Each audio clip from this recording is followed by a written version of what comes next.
Part 2. Alright, I'm going to try and keep this video short because the dog interrupted me, so that only means more interruptions are probably going to come. Alright, so, you know, I don't want people to take this shit the wrong way.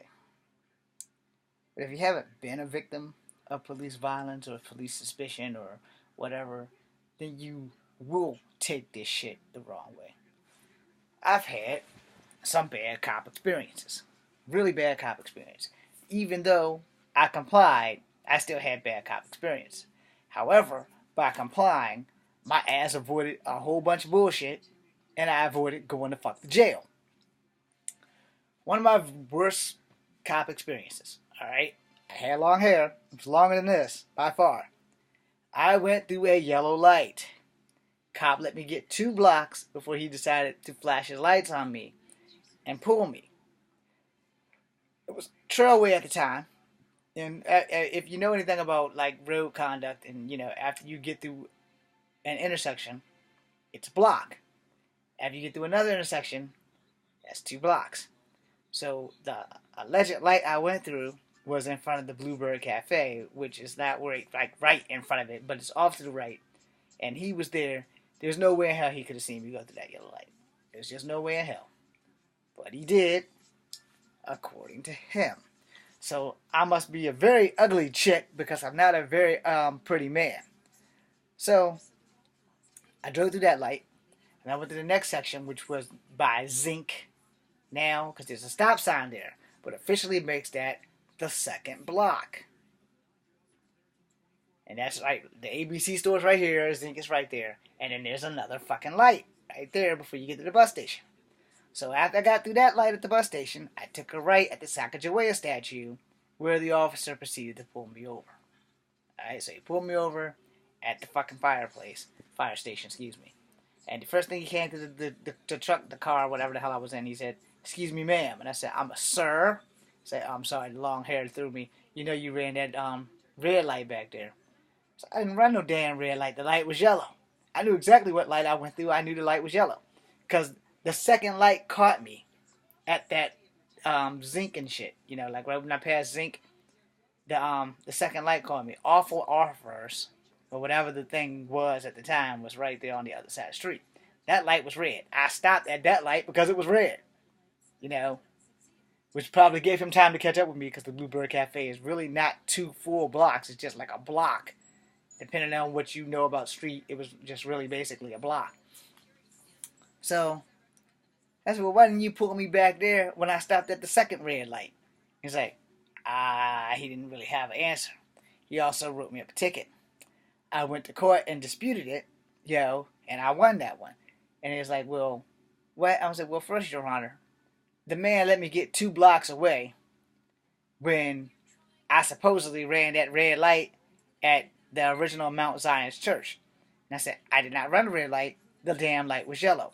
From his vantage point at the Bluebird Cafe, there was no fucking way in hell he could see me, because next to the Bluebird Cafe, there's a restaurant with a bunch of bushes that is over the vantage point of most car vehicles. He being in a Ford LTD, not the Lincoln Town Car, he could not see me. Not no way in hell. And I was like, and you can go back and check it yourself. He could not see me. So then he let me get 2 blocks. Literally. 2 small blocks, but still 2 blocks. I stopped at the red light in front of what is Zinc and like the bread place or whatever. And then I went to the Sacagawea statue. I took a right turn, and that's where he pulled me over, at the fire station. I said, now he could have got me at that red light that I stopped at, but he did not. Then when he pulled up on me, the first thing he thought was that I was a chick. I said, so I know I'm an ugly man, so I had to be the ugliest chick he ever seen, which doesn't give him the merit to give me a ticket. And the judge pretty much said, yeah, why did you let him get 2 blocks before you gave him a ticket? And he didn't really have an answer. And when he gave the judge his pissy answer, the judge threw that shit out. And he's like, next time you decide to get somebody through a red light, I don't want to hear I took forever to call it in. You supposed to catch them, pull them over before they get 2 blocks, and then call it in. When he ran my registration in my car, found out that I had no warrants, I had insurance, I had a valid driver's license. He had nothing on me. Judge threw it out. I've had good experience with cops where I still had to pay that ticket, but they didn't treat me like a fucking douche. The guy in the video, all he had to do was comply. So unless you got outstanding warrants or something to hide from the cops, they really won't arrest you if you just fucking do what they say. And most cops, like I said, they don't want to go through all that fucking paperwork. They really don't. They don't want to go through that paperwork. It's bad enough that they have to sit out for hours at a time on their asses and drive around to patrol to make sure that we are all safe. But they don't want to do all that damn paperwork when it comes down to arresting people. Now, when it comes down to arresting somebody who's already been arrested and served time in jail, the paperwork is easy because it's already in the file. I incurred the subject, such and such, who was a violent offender, who has on his third strike, etc., etc. It's not going to be that much paperwork. They know why this guy has been loose. The guy maybe have escaped from jail. His file's a mile long, so they got him. If you haven't done anything, regardless of what your ethnicity is, most of the time, slap on the wrist. Now, if you've done something and you've been on the run for quite some time or you got some outstanding warrants, I can understand why you wouldn't comply. But this dude in the video, they clearly said, look, all you got to do is give us your ID. And the guy who got the shock of his life, the cop, he said, dude, all you got to do is comply. It's like, he basically told him, I'm not going to arrest you if you just show us your ID. And we as young black people get a macho, raw hair up our ass and want to resist shit. Now, I don't want to sound like I'm being pro-cop and anti-black. I'm telling the fucking truth. When I was in a stolen car situation, I complied. I had a cop on my side that was there who busted the house next door. He told the cops, this kid goes to college. This kid doesn't do any drugs. He doesn't drink. He does martial arts. The cop knew every damn thing about me. I got off. Now, granted, they probably could have got me for threatening the guys' lives because I thought I was going to jail. And I threatened all three of them. My cousin, his two friends, everybody was going to die that day. Because I said, if I'm going to jail, I'm going for a reason. And then the cop said something. I said, hey, you didn't handcuff me. You armed me with weapons. He's like, well, that's right. These damn things right here, these bracelets, they weapons. Because me and the guy's brother was having a little discussion. And the guy was talking to me and I was pissed off. And you know, you can't really approach somebody who's pissed off, who's been punched in the face, and like be overly friendly or aggressive because I still got adrenaline pumping through me. I'm still thinking that you're some kind of threat because you're way bigger than me. Your brother done hit me in the face, cut my eye, broke my glasses, and I'm fixing to fuck some people up. You know, and the cops gave me weapons. They gave me fucking handcuffs. And not those old handcuffs where you have like the link. No, they gave me the straight up, you ain't going nowhere handcuffs. They lock your hands. You can't twist, you can't do anything with those. They gave me those. And when the guy had approached me and said something, I said, you think these handcuffs make me less dangerous? I said, these handcuffs are weapons, man. And if you get in striking distance, I'm going to kill your ass. Because if I'm going to prison tonight for stealing a vehicle that I didn't steal, I'm going to go for a reason. I'm killing all three of you motherfuckers tonight. So after the cop calmed me down again, it's like, hey, look, man, you already going to take me to jail for a car that I didn't steal. You know, my cousin's telling the guy lies. I'm about to go to jail for some shit.